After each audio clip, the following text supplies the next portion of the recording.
방금 전 발표된 속보로서 하루 만에 안 좋아 보이는 소식이 두 개가 겹쳐버렸어요. 첫 번째로 미국 중앙은행 연준이요. 이 금리를 인하하는 게 아니라 오히려 다음 달에 금리를 인상할 수 있다라는 폭탄 발표가 나왔고, 또 다른 한 개는 그렇게 오랫동안 기다리던 코인 관련 클래리티법이요. 이번에 상원 일정에서 통째로 빠졌다는 이야기가 나왔습니다.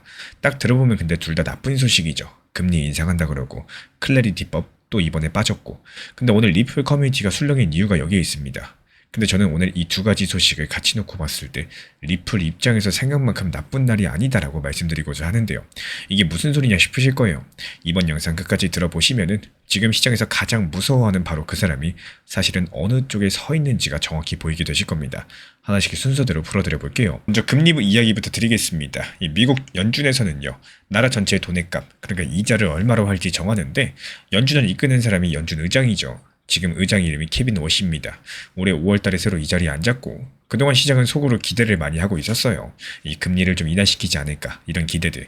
실제로 금리 이자가 저렴해지면은 사람들은 위험한 자산에도 투자하고 돈을 더 넣습니다. 그럼 자연스럽게 암호화폐 시장에도 돈이 들어오니까 상승으로 이어지겠죠. 근데 반대로 금리 인상에서 반대로 이자가 비싸지면은 은행에 그냥 돈을 맡겨만 놔도 이자가 쏠쏠하게 붙으니까 굳이 위험을 무릅쓰고 코인 같은 데 넣을 이유가 줄어들겠죠.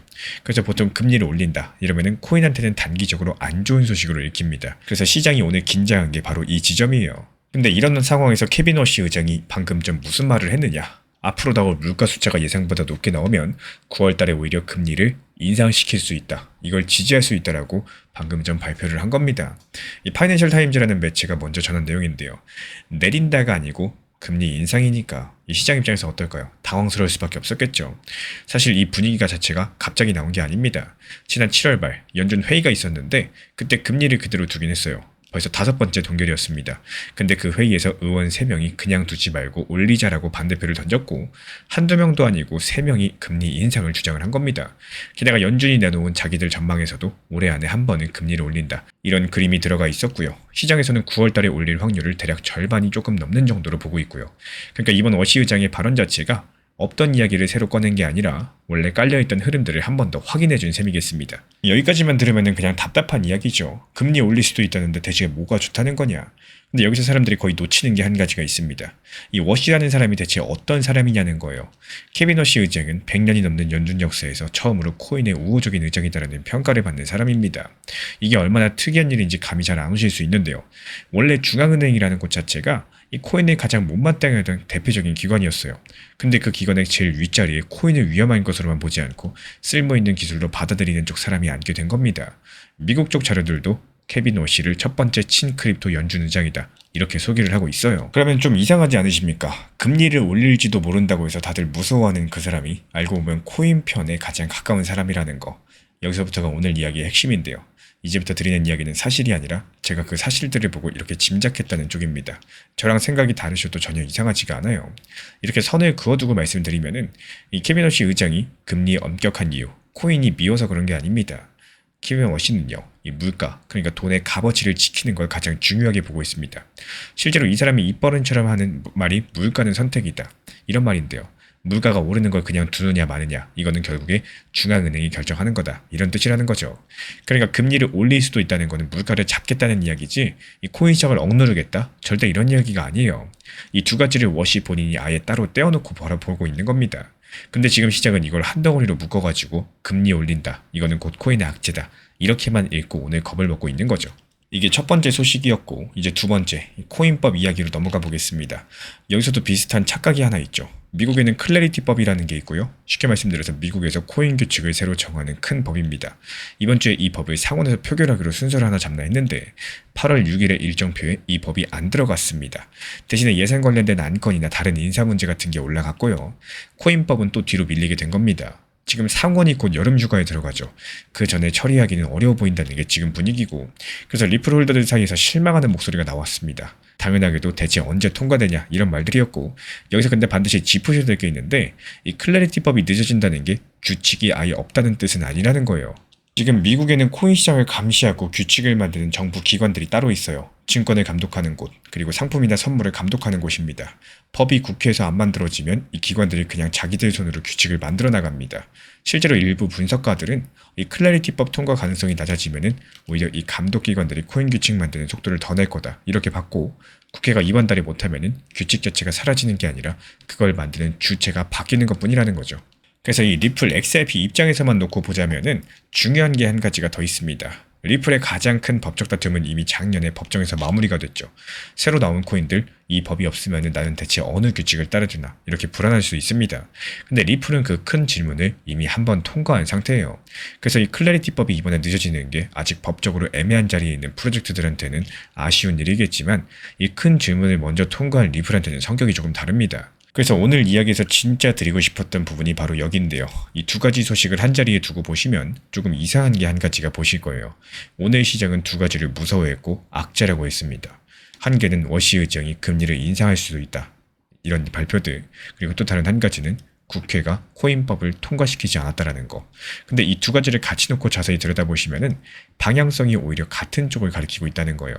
금리를 올릴지 모른다는 그 사람은 코인의 가장 우호적인 첫 번째 연준 의장이고, 통과가 안 된 그 클래리티법은 사라진 게 아니죠.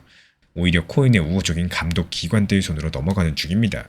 그러니까 오늘의 악재 두 가지가요. 가만히 보시면 지금 미국에서 돈과 코인의 규칙을 쥐고 있는 사람들이 그 어느 때보다 코인 쪽에 가까워져 있다, 이런 이야기이기도 한 거예요. 그래서 헤드라인만 보면 안 좋은데 그 안 뚜껑을 열어보면 그림이 상당히 달라진다는 거죠.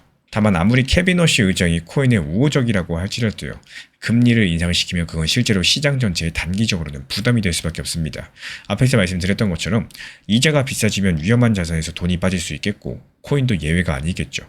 케빈 워시 본인도 코인 좋아한다고 금리를 봐줄 사람은 아니겠고, 물가랑 코인은 따로라고 선을 그은 사람이니까요. 그러니까 친 크립토 의장이니까 무조건 상승한다, 이렇게 들으시면 안 됩니다. 그리고 9월달에 금리를 올릴지 말지는 아직까지 정한 게 아니기 때문에 앞으로 나올 물가 숫자에 달려 있어요.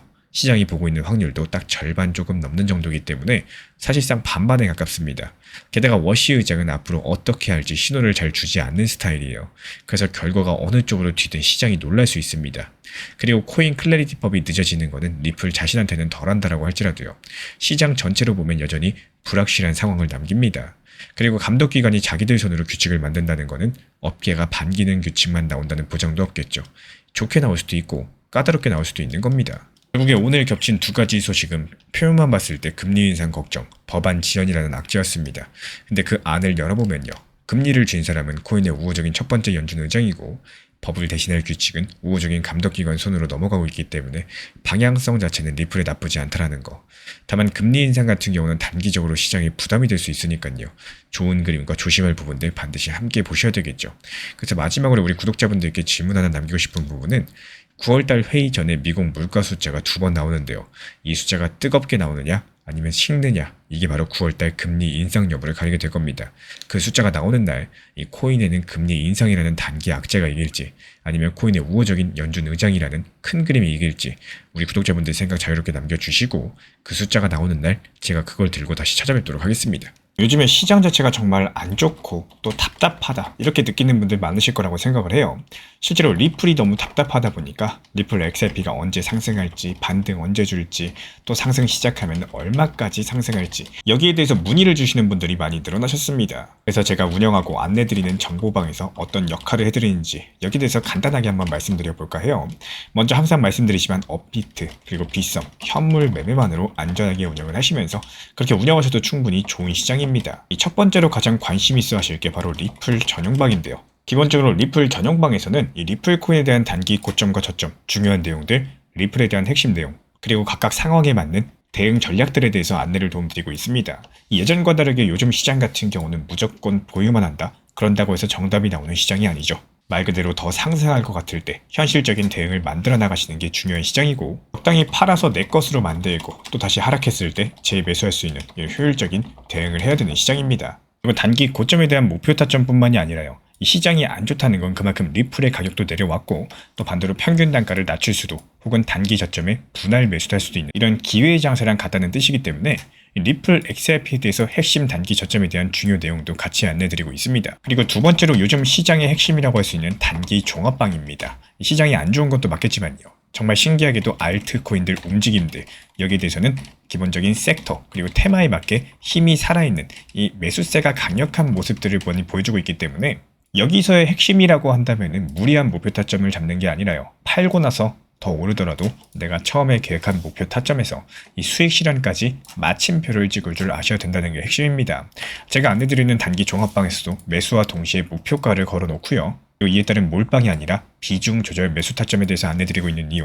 이 단기 타점은 단기 타점답게 접근해야 되는데 막상 상승했을 때 어떻습니까? 이게 더 오를까봐 못 파시는 분들이 많이 있기 때문에 결국에 이렇게 수익을 보고 파셔야지 내 돈이 된다라는 거고, 이렇게 수익이 나오면은 이 수익으로 어떻게 돼요? 아까 말씀드린 리플에 대한 단기 저점, 추가 매수까지도 진행할 수 있는 기본적인 자금이 회전할 수 있는 포트폴리오를 완성할 수 있게 되는 겁니다. 그리고 이어서 세 번째는 종합 브리핑방에 대해서 말씀을 드려요.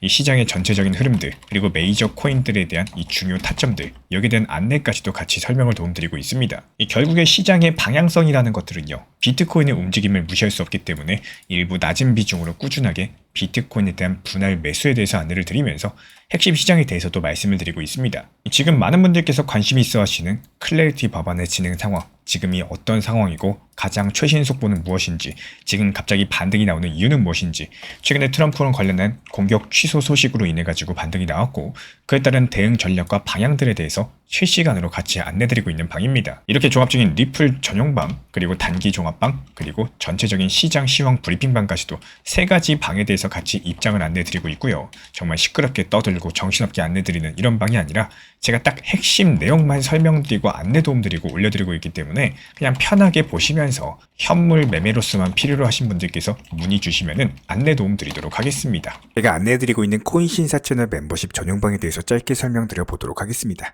리플, 암호화폐 시장에 대한 중요한 이슈, 그리고 브리핑이나 시장의 흐름에 대한 전문적인 분석 내용 설명과 함께 차트상의 기술적 분석, 온체인 지표와 투자 심리에 대한 내용들을 같이 안내 도움 드리고 있고, 가장 중요한 투자 심리를 컨트롤하기 위해서 포트폴리오의 구성에 대한 노하우, 투자 심리 컨트롤에 대한 내용도 같이 안내 드리고 있습니다. 코인 신사 스터디 멤버십 가입하신 분들께서는 아래 번호 혹은 신청 링크 통해서 남겨주시면 제가 연락드리고 있고, 안내 설명과 함께 신사 채널 리플 전용 멤버십 방에도 입장 안내 설명드리고 있습니다.